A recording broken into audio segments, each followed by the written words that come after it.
Nakalimutan niya yung isa pang dahilan ng problema. Hmm. Ang problema ay siya. Siya ang problema. Dahil kung hindi siya problema, siya ay marunong na presidente, maraming magagawa siya para maiwasan ang mga ganitong kalamidad. Hindi. Problema nga siya kasi. Ang naganap kahapon sa impeachment trial ni Vice President Sara Duterte. Ito nga ang pagpapatuloy ng direct at cross-examination sa witness na si Gina. How's your assessment po sa witness Attorney Salat? At ano po yung masasabi nyo muli sa ginawa nung pagtatanong ng prosecution panel? Ang testigo, walang problema doon. Sabi ng totoo yan. Pero yung prosecution lawyer, alam mo yung bugoy na yan. Palibasa, walang pangalan, hindi kilala, so nagpapakilala. So, he calls attention to himself by making snide remarks, making malicious innuendos. Yan ang ginagawa niyan. Kaya, para mapag-usapan siya. Kaya, nakakasira sa prosecution. Ito namang si presiding officer, mabagal din kumilos kasi. Sinanay niya eh. Sinanay niya yung mga abogado na yan ang ginagawa ng prosecution. Kaya, ayan, nawiwili. Kaya pala pa ulit-ulit na ginagawa nilang paninira kay Vice Presidente Sara. Yung testigo, walang problema dahil kung ano yung nangyari, sinasabi niya. Kung ano yung totoo, sinasabi niya. Maraming ang mga irrelevant questions, paulit-ulit lang na tanong eh. Parang hindi nila naiintindihan, simple-simple lang ang sinasabi ng testigo eh. Walang pagwawaldas o kahit na isang sentimo na winaldas ni Vice Presidente Sara. Lahat ng mga inirelease na pondo niya para sa implementasyon ng mga intelligence program, nasa ayos. Paulit-ulit lang yun ang sinasabi niya. Ito naman mga nagtatanong, ang kukulit din, paulit-ulit din. Yun lang naman ang sagot na nakukuha nila. Iisa. Ayan. Hindi ba kaya, Attorney Sal, tinatry lang nilang ibahin or inuulit yung tanong para may makita silang yung parang loophole doon sa paraan ng pagsagot ng witness? Either that o talagang mahina. Ayun, Attorney Sal, hindi naman pala totoo yung bali-balita na may planong makipagpulong si Vice President Sara Duterte kay Pangulong Ferdinand Marcos Jr. Pero if ever, Attorney Sal, kung meron talagang ganong plano ang Vice Presidente, do you think magkakaroon ng resulta yung kanilang pag-uusap? Unang-una, wala talagang fake yun. Alam naman natin hindi mangyayari yun. Kaya nila ginagawa yun para siraan si Inday Sara. Para sabihin, okay, ito mo na, takot na siya ngayon. Kaya pag-uusap na, yun lang ang layunin nun. Kaya huwag nyo nang pansinin. Pag pinapatulan nyo, binibigay nyo lang ng premium. Ayan. Ito naman po sa anggulo na yun nga gagawin na or nasa listahan nga si Ramil Madriaga as witness ng both panels and as far as you can recall, Attorney Sal, doon sa mga previous discussion natin ay nasabi nyo na po na hindi talaga makakatulong sa pag-usad ng impeachment itong ang mga pahayag ni Ramil Madriaga. Pero kung sakaling ituloy ng defense attorney Sal na gawin din siyang witness, ano kayang magiging sagot ni Madriaga sa mga katanungan sa kanya if ever? Gagawin lang nila si Madriaga para ituloy ang propaganda lamang kay BP Sara. Kahit nagsisinungaling, tutuloy pa rin nila yan. Kasi lahat ng mga payag niya, sabihin nila totoo. Ang target nila yung publiko. Pero wala naman naniniwala sa kanila. But since yun ang kanilang layunin, manira ng manira, tutuloy lahat nila kahit na testigo nagsisinungaling. Ayan. Ayan, maraming salamat po, Attorney Sal. Samantala, sa iba pang issue, Sinabi ni Pangulong Ferdinand Marcos Jr. na hindi lamang problema sa flood control projects ang dahilan ng mga malawakang pagbaha, kundi pati yung matitinding pag-ulan na umano'y walang kapantay sa kasaysayan ng bansa na iniuugnay niya sa climate change.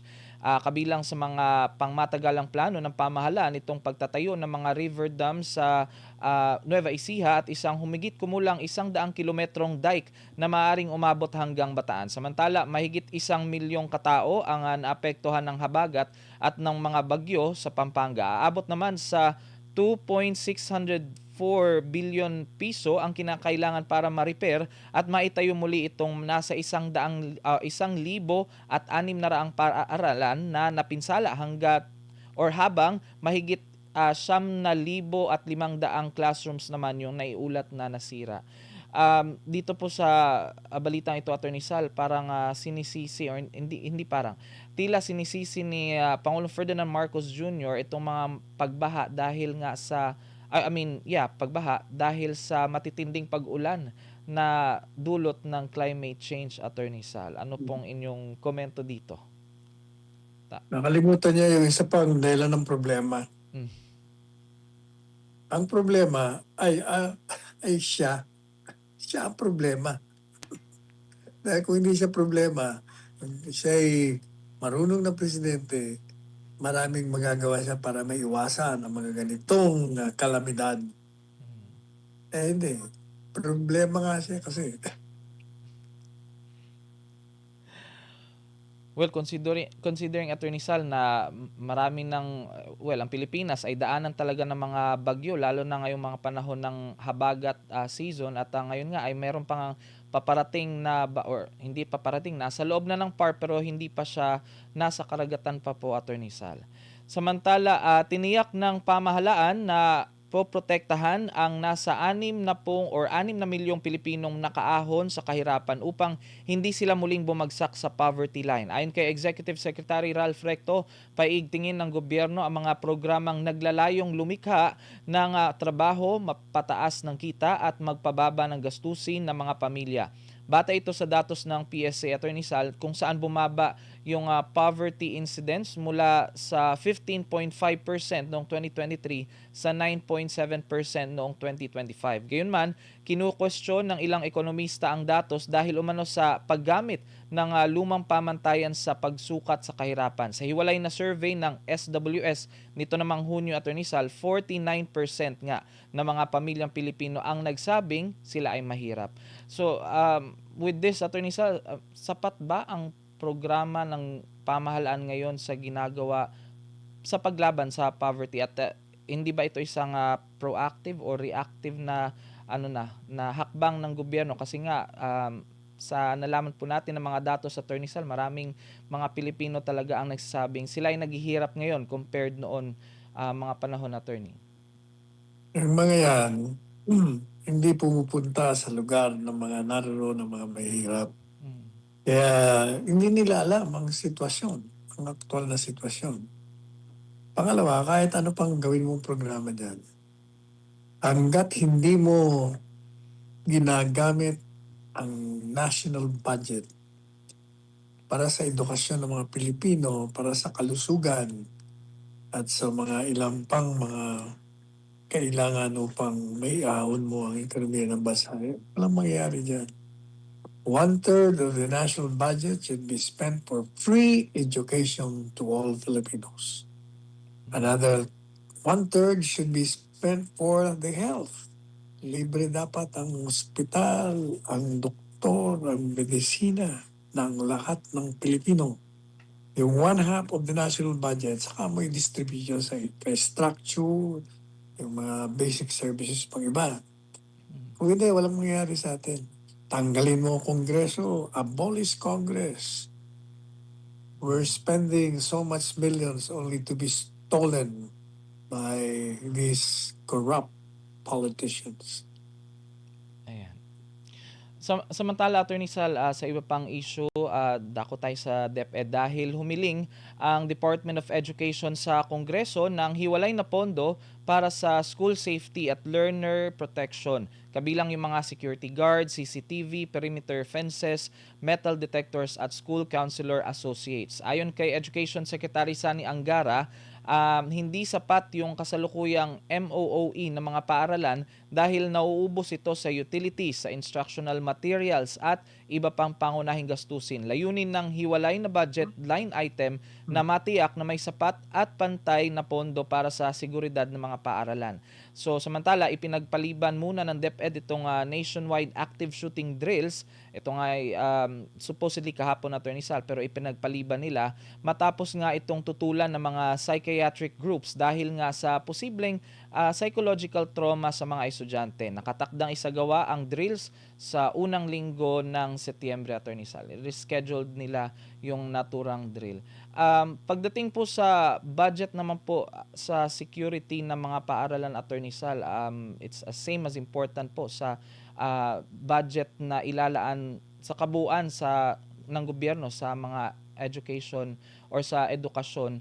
At ito namang pong issue naman ng active shooting drill sa Attorney Sal, hindi nga tinuloy dahil nga doon sa mga batiko or hindi, yung sa paliwanag ng mga psychiatric groups dahil nga ito'y magkakaroon ng psychological impact sa mga estudyante. So hindi nila tinuloy, Attorney Sal. Ano po yung mga masasabi nyo dito?